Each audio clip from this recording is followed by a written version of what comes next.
Alright, time for another video.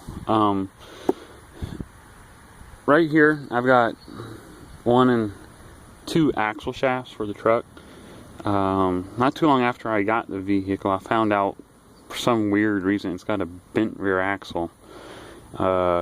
It's not bent to be enough to be detrimental, but it's bent enough that I need to change it out.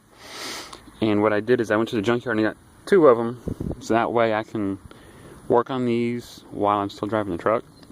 Because what you got to do is, first of all, I knocked out all the lug studs because they were gacked up, so I'm going to pound new ones in. But you want to change the bearings and seals on these. You don't want to use 50-year-old bearings and seals. Just, you're going through this trouble of putting new ones in, you want to replace them with new parts. Now here's what it looks like. The bearings and seal. Oh, the seal is actually inside the truck, but you got a bearing here, you got a bearing retainer right there. And these don't just come off. They're pressed on with a hydraulic press, several tons of pressure. So you have to chop them off. And I use an angle grinder, which is that thing right there. And here's what you end up with when you're done.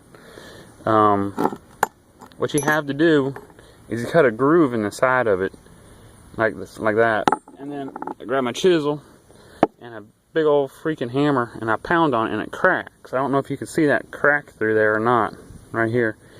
When it cracks, it expands just a few thousandths of an inch, and you can slide it right off, because that's where they go, right here. Now the bearing is a little bit more messy. You got to chop out the outer race, then all the bearings go flying everywhere, and that's the bearing retainer. Then you have the seals on the side of the bearing, and then the inner race is a tricky one, because you want to be really careful not to nick this shaft.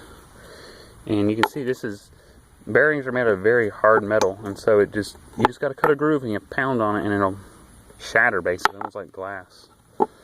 You see where a piece broke off and then it's still cracked. And then you got this plate here which holds everything on. So basically I had to take everything off and then clean it up, because these are some of the most disgusting axle shafts I've ever seen. They're like covered in tar or something like that. And I got to take it to a shop and then have them press on the bearings, because like I said, you need a press. But yeah, because I also have the bent axles leaking grease onto my rear brake, and grease and brakes don't mix. They just you're not supposed to lubricate your brake pads, so that's the other reason for doing this. Yep, that's about it for now.